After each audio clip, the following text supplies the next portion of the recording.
सो बच्चों नमस्कार, आदाब, सत श्री अकाल। आई होप आप सब बहुत अच्छे हो गए।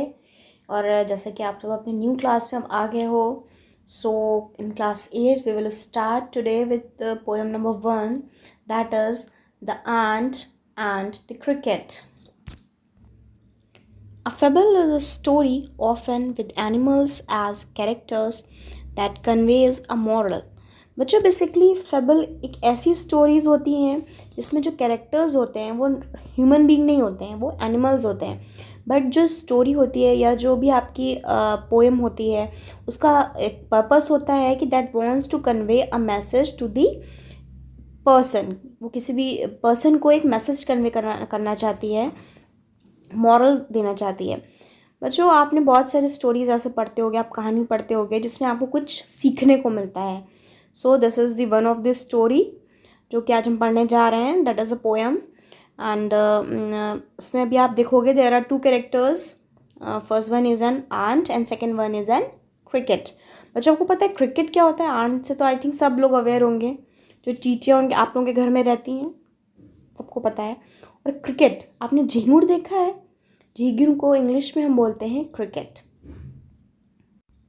So this poem about an ant and a cricket contains an idea of far-reaching significance, which is as true of a four-legged cricket as of a two-legged one. Surely you have seen a cricket that has two legs. बच्चों basically यहाँ पे जो इन्होंने two legs वाले cricket की बात करी है, इन्होंने सिम्बलाइज करा है ह्यूमन बींग को, ठीक है। और इन्होंने जो क्रिकेट जिसके फोर लेग्स होते हैं वो बात करी है, वो झींगुर की बात करी है। और जो यहाँ पे टू लेग्स की बात करी कि जिस क्रिकेट के टू लेग्स होते हैं वो उन्हें ह्यूमन बींग को सिम्बलाइज किया गया है। बच्चों बेसिकली इस पोएम से हमें after the poem we will learn something कि हमें हमेशा लाइफ में कैसे चीज़ें करनी चाहिए।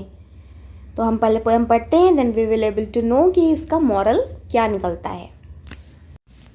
A silly young cricket, accustomed to sing, though the warm sunny months of gay summer and spring, began to complain when he found that at home his cupboard was empty and winter was come.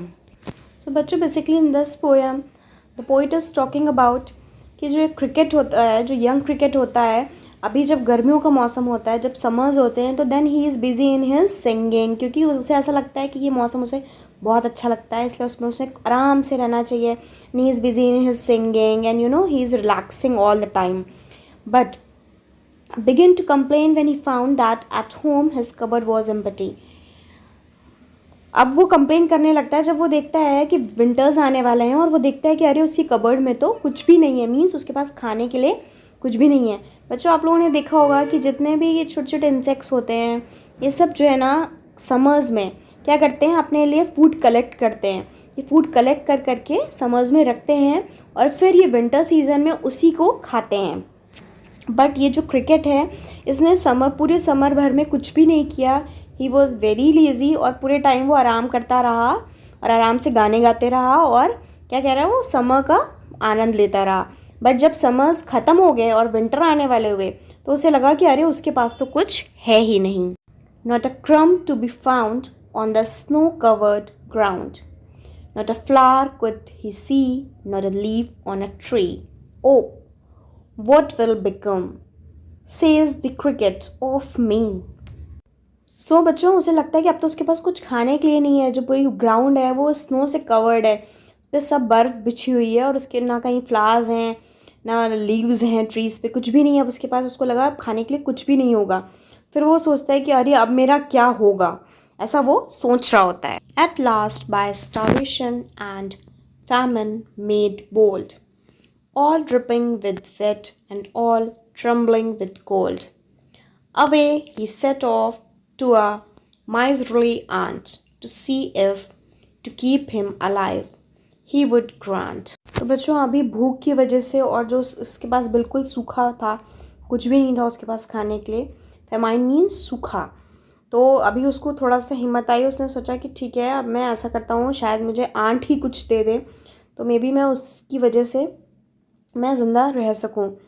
अभी क्या कह रहा है, all dripping with wet and all trembling with cold, away he set off to a miserly ant to see if to keep him alive he would grant. अब वो सोचता है may be अगर वो मुझे आंट कुछ दे देगी तो शायद मैं ज़िंदा रह पाऊँगा. तो अब वो उसकी मदद लेने के लिए जाना चाहता है.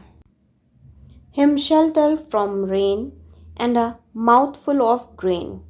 He wished only to borrow. वो क्रिकेट सोचता है कि थोड़ा सा अभी जो बारिश हो रही है उसमें मुझे थोड़ा शेल्टर मिल जाएगा और शायद कुछ खाने के लिए मिल जाएगा. ऐसा सोचता है कि वो जो है ना वो उस आंट से मतलब उस चींटी से थोड़े टाइम के लिए उधार ले लेता है. तो वो ऐसा सोच करके उससे वो मांगने के लिए जा रहा होता है. He had repay it tomorrow. If not, he must die of starvation and sorrow. तो वो बोलता है, वो आंट के पास जाके सब चीज़ अपनी बोलता है और वो बोलता है कि वो जो है ना आप आज के लिए मुझे उधार दे दो, मैं तुम्हें कल रिटर्न कर दूंगा, अदरवाइज़ मैं भूख की वजह से और दुख की वजह से मर जाऊंगा. बच्चों यहाँ पे तुम लोग देख रहे हो कि ही लिखा है देन कॉमा लगा के डी लिखा हुआ है. It means he had. वो जो डी है वो शॉर्ट फॉर्म किसका है? हैड का. तो इसे हम पढ़ेंगे he had. Says the ant to the cricket, I am your servant and friend. But we ants never borrow, we ants never lend. But tell me, dear cricket, did you lay nothing by when the weather was warm? Quoth the cricket, not. अच्छा, अब बच्चों क्या है, वो जो aunt होती है वो आंट कहती है I am not your servant.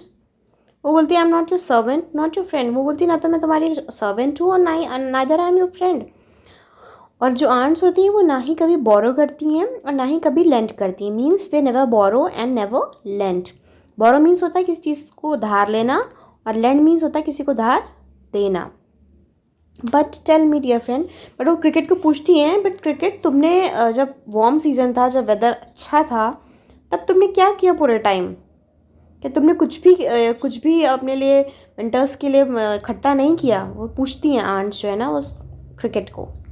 My heart was so light that I sang day and night for all nature looked गे.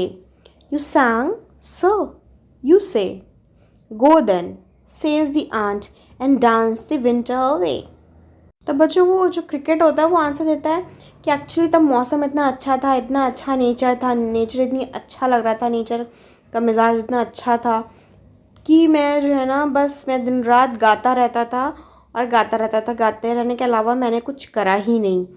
तो जो बाकी की आंट्स होती हैं ना वो बोलती हैं ओके यू sang सर, मतलब आप पूरे टाइम गाते ही रहे.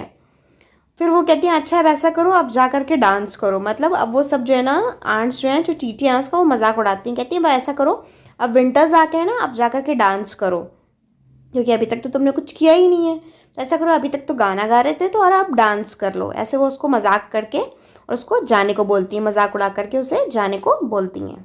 Thus ending, he hastily lifted the wicket and out of the door turned the poor little cricket. Folks call this a fable. I will warrant it true. Some crickets have 4 legs and some have 2. So बच्चों इस तरीके से ये conversation यहाँ पे and होता है और वो उसको जाने के लिए बोल देती हैं. हेस्लिंग मीन्स होता है जल्दी से, है ना. तो बच्चों लास्ट थिंग आप क्या करोगे, आप पूरी पोएम पढ़ोगे. You will underline the difficult words, you will write there meanings and learn them.